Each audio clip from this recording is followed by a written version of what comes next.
Dante Pope, he's live on DC Music Rocks. Hello. We're going to interview him on the radio. But I wanted to take a second to introduce him here. So here we go. We're listening to a song called One Summer's Eve right now. So I hope you check that on whatever platform you check out your music. But now we're going to take a second to get to know him. This is fun. There it is. That's Dante Pope, and the track is One Summer's Eve. And that's a single. When did that drop? That single dropped last August. Yeah, nice. Last August. There it is. And you said last August, that would have been August of 2018? August of 2018. There you go. So that would be, we were talking about the Whammies, you could nominate that for a Whammy. That song could be nominated for a Whammy? I think, yeah, you released in 2018, and that's what the Whammies are about. So, hey, note to self, that could be a Whammy nomination. But anyway, One Summer's Eve. And what's that song about? So that song is about me meeting my wife, actually. Yeah. Really? This is oh my God, that's Pope. That's just adorable. We met in the really in the spring. Okay. But initially, when I wrote that song, I wanted to be like Count Basie's. I really want to be a pianist. Okay. And I play a lot of jazz, so sure. I know the chords I want to hear, but I don't have the facilities to do all that stuff. And initially, when I wrote the song, it was a ballad, so it was like One Summer's Eve. Oh, you know, really? Like a trumpet, you know, like a whole orchestra happening, which hopefully can happen someday. Yeah. But when I got into making the record, I was just like, I think that would sound cool with like a little Motown backbeat on it, you know. Yeah. You know, that's where that drummer influence comes in, right? You're thinking about the beat. Yep. Exactly. Okay. But yeah, it's just a straight metaphor. One summer's eve in a quiet place, I found the rose. It was there at that moment I fell in love. Oh. And so it was just about us meeting on stage at the Atlas Theater after a show. Wow. She introduced herself to me and said, "Hey, you want to hang out?" And I was like, "Yeah." So I was found, actually. I should have said the quiet place of rose found me. But in that moment, it was as if like time stopped, man. The rose might have found you, but I think you found the rose. Yeah, it was a blessing. Definitely, really that blessing. That's a lot of blessings, man. Well, that's cool. Well, let me give you a proper introduction here. So on DC Music Rocks, we're shining a spotlight on the great songs, artists, and incredible people behind the DC region's music scene. Dante Pope is a soul drummer and vocalist based in Washington, D.C. As a native of Chicago, Illinois, he blends his gospel roots with a soulful swing that has been showcased all around the world. Currently, he's an artist in residence at the illustrious Strathmore Performance Center in Bethesda, Maryland, and a percussion instructor for the Levine, is it Levine? Do I say that right? Yeah, Levine School of Music. His passion for arts and education has connected him with the musicianship and the DC Arts and Humanities Council's grant program. And he creates learning experiences with world-class talent for 100 4th and 5th graders once a month for the Musicianship's Master Class Series. So to date, he's assisted in servicing over 1,000 students in the D.C. area. Most recently, Dante toured with Kenny Wesley and the Soulful Nerd Band to Peru, Bolivia, Colombia, Madagascar, Gabon, and Rwanda through the State Department's American Music Abroad program. He served as music director for Grammy-nominated soul artist Raheem Devon and The Crossroads, toured the country with Grammy Award-winning artist Don Flemings and Old Crow Medicine Show. We're going to play one of Don Fleming's songs here coming up. And he's collaborated with hosts of many other artists based in various genres from jazz to Afrobeat. So basically the guy it's like one of those things where you have all these different things that you do. You're teaching, you're involved with the kids, and yet you're making music and you're releasing EPs, and it's kind of one of those things where it's like, is there anything you don't do? My wife will tell you, probably more of my family knows than musicians on the scene, but I mean, I kind of was raised to do too much. You know, I really like to do too much. I like being all over the place, and so I love exploring and kind of seeing where things will take me, man. Wow! And now talk about first your connection to the DC region. You live in the area, or how long you been here? How'd you get here? I've been in DC for 11 years. Wow! I moved here in 2007 to work for my member of Congress from Chicago. Oh, so you used to be on the Hill? I was on the Hill for 5 years, man. Wow, and then you quit your life and now you're a musician? I wonder how many other people have that stuff. Especially lately, there's a lot happening. So how did it work for you? The way it worked for me was, when I came here, I was only doing policy. I didn't touch music until really starting to play for churches. Okay. And quite frankly, I started meeting all these musicians who, in a way, I've modeled my experience after, guys that I would see playing at what used to be Bohemian Caverns or a lot of the smaller spots on U Street who were accessible, But on the weekend, it's like, yeah, I'm about to be on the road with Marcus Miller, or playing with Herbie Hancock. Like my first jazz gig, I subbed for Sean Rickman, who was like on the road with Herbie Hancock for a gig at Copper Canyon in Silver Spring. And so I met all these artists and musicians who were down to earth, but were doing all this stuff. And it's like, wow, so I don't have to be mean to be a successful artist? You know, really. Yeah. And so it really took me moving to this thing. I went to college in Nashville, so I was already in a musical town. But I feel like, you know, coming to D.C., it's almost like if the Capitol building were a toy for kids, what I would do is put like the real D.C. in there, and then have the kids like take the top off and be like, oh, it's not just politics. You know what I mean? Because it's so much more. DC is deeper than the government, man. It's like it really is. There's an art scene. There's a bar scene that's crazy. There's the dance scene. There's so many different cultures here, and so I was inspired by that. And 2012, got the courage enough to, you know, take my 401k and invest in myself. Okay. And a lot of people are like, man, you're crazy. And, you know, was blessed from there to, you know, kind of see what would happen. And here I am now, man. Wow. And so wait a minute. Now, where did the drums start? Because I know you didn't just quit your hill job and then learn to play drums. No. So you were doing that before? Or where did the music start? You just took a break? Yeah, that's my first instrument. So my family, I come from like a long line of preachers. Okay. And so my grandfather at the time, I was 3 years old. From what I'm told, I've always played something. My grandmother used to have chopsticks in her purse, and my mom, she's on here, she'll attest to it. But they would just give me chopsticks during service, and when I turned about 3, they would let me play one part of service, which was offering. You know, like people just walking around. I was going to say, everybody's carrying the bins around to pass you donations, yeah, and that was your time to play. Yeah, while people are talking to each other and not paying attention. That's when it's like, yeah, so where are we going to eat? Like, oh, he's on the drums, whatever, you know. Okay. How old were you at the time? 3 years old. Okay. And so, but yeah, I started in the church. So when you talk about gospel roots, that's where I learned how to, you know, keep a good pocket. My father's also a drummer, so that was my first teacher. And then I started to study music when I turned about 9. At a place called Dorland Music Academy in Chicago. And Dorland was a school that was run by trained classical musicians that happened to be like recording gospel musicians. Wow. So I was getting guys who were like playing on big records, you know, showing me some of the tricks and, you know, kind of helping me get the confidence behind the kit. Okay. And then in 5th grade, I got into Chicago's Merit School of Music, which is like a feeder to the Chicago Youth Symphony Orchestra.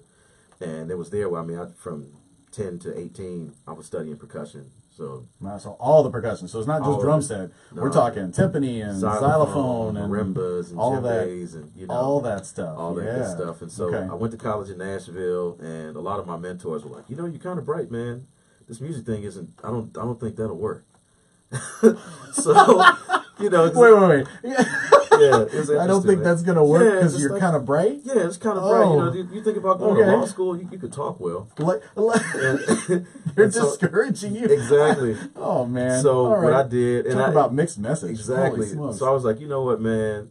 Okay, I'll major in something else, but I'm going to go to a city where I know I could get my music on. So I looked at Chicago, of course, was in the top 5. Orlando, Florida, New York, L.A., Nashville, and Dallas, Texas. Okay, it was like seven cities. So I didn't want to go south, like to Florida. I knew California would cost too much to get back home. Okay, so when I visited Nashville, I was like, I think I could come down here. And so while I went to Fisk University, and while at Fisk, I was in the Jubilee Singers, and the Fisk Jubilee Singers was where I learned I got to do this at some point. I don't know where, but I have to do this. Because the group was actually signed to Mike Curb Records. Mike Curb is connected to Lotto Music Row and Belmont. And so our first gig, we were with Robert Randolph, you know the cat, and Sawyer Brown. I don't know who those people are. So yeah, we were like doing all these big gigs, you know. Wow. And this was in Nashville? This was in Nashville. So when did you move to D.C. then? 2007.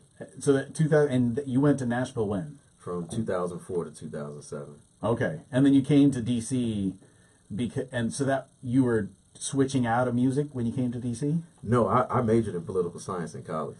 Oh, that was the other part. That's So what you I'm saying. did music, and then you switched to political science, Yeah. and now you're back to music. Yeah. Oh, that's yeah, awesome. Yeah, just I went dig back it, and man. forth and back and forth. Holy man. smokes! All right, so there's a lot of music now because you've gone to that and you've left the day job behind, so to speak. Mm-hmm. And now, talk about you on the personal side. So outside of this whole music thing, what do you do in your free time? So, as we were talking earlier, my wife, she's bartended at a couple of places, and I drink at a lot of places. So, okay. I got consumption of beverages. We kind of dove into this thing, man, like a couple of years ago, where we would just stay at home and like mess with as many cuisines as we could, but also make our own simple syrups. We'd have like competitions, like really, I'm gonna get like toasted almond and a little bit of rosemary. And then make a simple out of that, but then muddle some blueberries, right? And a little bit of lemon juice. Let that sit overnight. We would just like, Oh. So I really, really, I love food and I love cocktails, like good craft cocktails. Outside of that, I just pawned my my Xbox, but I'm a gamer, man. Like I love. Really? Yeah, I love playing like 2K and Madden. I'm kind of bad at it. But just the idea of like, I don't feel like playing basketball right now because it's kind of like an occupational hazard as a drummer. I was gonna say you're gonna get hurt or something. You can't. But you can play it on a video game. Yeah, you don't have the injury problem. Exactly. Unless I like punch the wall because I'm mad. But yeah, I like gaming. Honestly, I like just sitting still sometimes. Wow. DC has so many random small parks that you can find, and so. There was that garden up in Georgetown. Was it off M Street? It's like just a rose garden or something. It's like next to a church. Oh man, I know it's what like you're in talking the cut, about. man. But I just used to like going in there and just like doing nothing, just meditating of sorts, thinking and letting your brain wander. Exactly. Yeah, you need that time during the day. That's for sure. Now, talk about a time you tried and failed. What comes to mind? Oh wow, it's happened many times. Let's say. Musically, when I first started playing for Raheem Devine, in the Crossroads, I was starstruck, man. This guy. I was gonna say it's Raheem, man. Yeah, boy. So that first rehearsal, Billboard stuff. Right. I mean, he's been around. Yeah. That first rehearsal was like, I'm on the drums and I'm just thinking, like, man, I remember when I was in college, this date I went on, I'd use like this song and this song. I was gonna say, Customer was on my makeout playlist. Man. But if you haven't heard Raheem Devine, you got to check out his music. And there's a song called Customer that's like one of the big ones from the 90s or 2000s. Well, yeah, it was like 2005, or 2006, 2007. And he has new music out now. He just dropped one last week. We were talking about his newest one that just came out. Don't Come Easy, I think. Yeah, man. So yeah, anyway, I definitely failed because it was like I got in my head, and you're a drummer too, so the minute you start thinking about time is the minute you mess up time. This is true. And oh my gosh, it was like that was the worst ever, man. I'm happy it wasn't. But you didn't get fired. I didn't get fired. Okay. I didn't get fired, but I definitely got a lot of looks. And that's not comfortable. What you doing over there? Yeah. I go, what's going on over there? See that pocket? You totally missed it. Yeah, it's over here and you're over there. What the hell? That joint turned into a sleeve. Oh, that's funny. Oh man. Okay. All right. And now, what about? So, if you could offer one piece of advice, what would it be? Take that, whatever context you want. Mm-hmm. Well, I would apply it to any part of life. You need to focus. My grandmother always says, keep your focus. And that focus doesn't mean just a mental state. It means actions as well. So keeping your focus means being consistent in whatever it is you're doing. And I'm excited about this EP because I finally kept my focus. Because you're creative too. So you understand your mind can go so many different ways. And it's like, I started this project, but now I want to do this project. And, keeping my focus, I'm seeing like, wow, you can actually take things pretty far and gather the resources and people to assist you with it if you're focused. Yep. So I just say keep your focus, man. I love the fact that it's almost like a full circle moment because when I introduced you, we literally introduced the laundry list of things that you do. Exactly. And we're talking about focus now. Yes, sir. Which is important.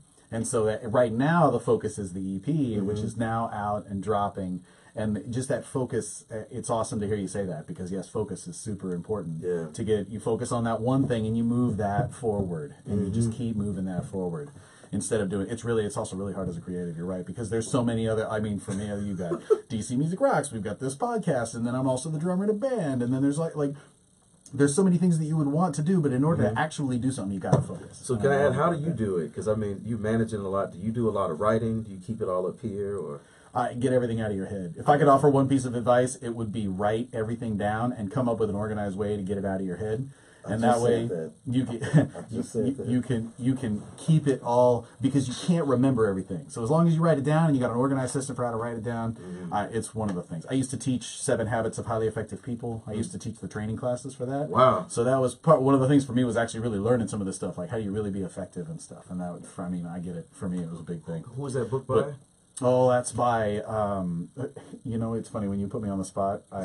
Man, what is his name? 7 Habits of Highly Effective People by, I'm going to find out for you right now. But anyway, yes, I will share that with you after the break, because now we got to go back. I want to get back to some music, but if they want to find out more about you and the amazing things that are happening with Dante Pope, where do they go to find that? You would go to www.dantepope.com. That's DantePope.com. And that's the same name on all social media. Relative to my shows and teaching, you can go to Dante Sangin Drummer Pope on Facebook, or just Dante Pope. I have 2 different pages, but Sangin Drummer is a page you should like, because that's my band page. And I'm looking to grow that thing. And I'm Dante Pope on Instagram. There it is, Dante Pope. You got it. All the places. Check out more from him. And I will say it's Stephen Covey. That's the author of that book. Hey, you put me on the spot. I can't believe I forgot about it. It's Covey, man. I worked for Covey for a little while. Holy smokes. Anyway, so check that out. Now, we're going to get back to the music. And one of the things you do as a guest on this show is you got to bring great music with you. And gosh knows, Dante's played with some of the amazing ones. And we're going to share some with you now. So, Dante, what do you have for us first on this one? This next tune is Going Down the Road Feeling Bad by Dom Flemings. It's on his album, The Black Cowboys. Perfect. There we go. All right, so that's Dante Pope. You heard it there. Dom Flemings is an awesome bluegrass song we're going to play. He also worked with a band called Black Alley, and there's a lot going on. So check out more from Dante Pope and all of his socials and everything you just heard. And, of course, subscribe to DC Music Rocks and follow us, because we got all this great stuff about local music. But that said, thanks for checking out the video. Thanks for checking out the show. And we'll catch you next time. Thanks, guys.